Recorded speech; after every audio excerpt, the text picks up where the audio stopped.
serial sex murderer Ted Bundy stacked piles of human heads along the local highway.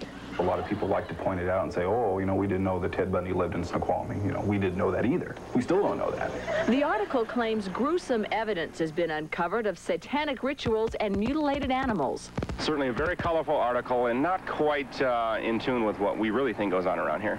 What does really go on? Worse than animal sacrifices? Well, we looked deeper. Would you believe barroom brawling with chainsaws? Well, at least the locals have a sense of humor about the chainsaw duels. And over at Big Ed's, home of the Twin Peaks burger, the whole Star article was just a hoot. This lady thinks she maybe left her chainsaw here last night. What color was it? Most of the town folk like watching Twin Peaks. Hey, where's Twin Peaks? They say the show is just escapist fun that's set in their backyard. And for the most part, the dark side doesn't bother them. But the Star article, they say, is pure fantasy. That's not our town. It's not. We're so mellow, it's pathetic. I'm glad you waited. Go ahead. Hang on 1 second. Go ahead. Are you there, caller? Yes, I am. Go ahead. My question is for the cast and for Mark Frost. The show's pretty risque, and I wondered if you had any problems with censorship from the network. No, not at all. I mean, if you're box clever and are not explicit, you can get away with literally murder. Tense spark. And then some man came out and said, hey, you guys can't be on the roof. You got to get off the roof. It's going to break the roof or something. Yeah, well, and no. David's like, oh, okay, well, come on. What kind of guy is David Lynch? I believe his background, was he an art student initially? A long time ago? I think so. Yeah. You know, I'm not sure how exactly he started. I know that he started off painting and filming his paintings. What kind of a guy is he just to hang around with? Well, he's very nice. I'm sure you've heard a lot of things like The Kid from Mars and all that, but he's very polite and very nice and very artistic, and he's a genius, and he's wacky. I mean, he's directed Blue Velvet. Yeah. And Elephant Man, Eraserhead. Elephant Man. Yeah. And what else? What am I not? Dune. Dune. Thank you. And all right, so now let's talk about the Twin Peaks thing here. Well, this is a great thing for you to be in as a young actor, isn't it? I'm very lucky. Because it came to television and just knocked people's whatever, people get knocked off when they see something like that. Everything. Yeah. And how long will this go on now? Well, it goes through, I think May 24th is the last episode, right. And then we're up to the we're up to whatever ABC says. So. Oh, so it may come back again in the fall as a new series. People watch. And with the same characters and stuff, the same story? Yeah.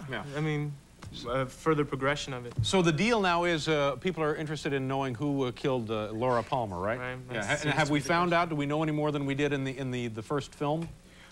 Well, you found out that they found some strange markings on her shoulder, and there's been clues as to what exactly happened and how she got killed. Yeah. And, you'll find out more as the weeks Now, do you know who did it? Does anybody know who did it? No one knows, but I have my own ideas. Now, that can't be true. Someone must know. Well, I'm sure David and Mark have an idea. They know. David Lynch and Mark Frost, the creators. Right. But as far as us actors, we're, You're lying. You know. We're schleps. Well, I'm lying, David. I know a little bit. I don't know the whole All right, tell thing. us what you know about it. Oh. Because I know who did it. Yeah, I'll be killed. No. Just give us a hint, and all I want to know, I want to see if what you know fits with what I know. That's all we do. Because I do. You are... Just tell me what you know. What I know is that it has to deal with more than one person. Yeah, it was the FBI guy, right? Well, It was. It's the FBI guy. It's either the FBI guy or the log lady. I don't know, Everything I own says it was the FBI guy. Why do you think that, though? Well, why else? Who else would have done it? I mean, isn't if the thing is just nuts to begin with, doesn't he make the logical choice? Isn't he the one? I mean, he's just as goofy as they come.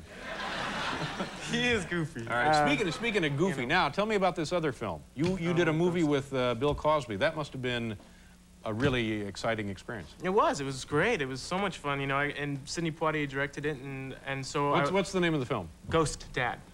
Ghost Dad. So already you're a very young man. You've been in some really high-profile, important projects here, I would think. Well, yeah. Well, I'm starting. Yeah. So Ghost Dad. Tell me about Ghost Dad. This thing. Cosby and I he was doing this scene where he had to choke me, and we're in front of a blue screen. Is Cosby a nice guy?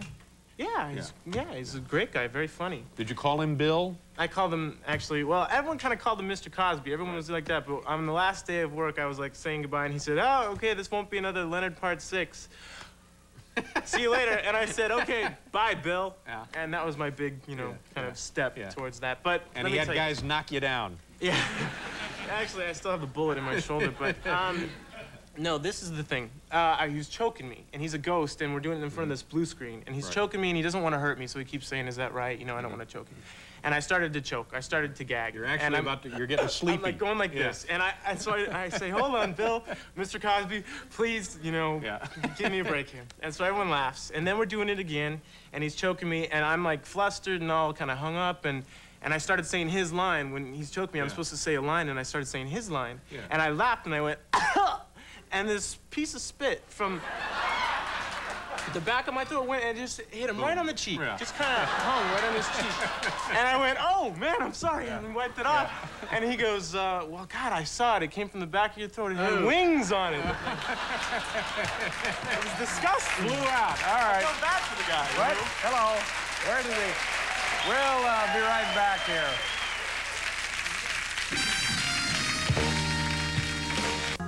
Okay, we're all out of time here. Yeah, thank you very much, Paul.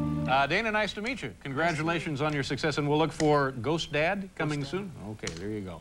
My thanks also to Patty Austin and Martin Short, and folks, seriously, have a good weekend. Good night, everybody.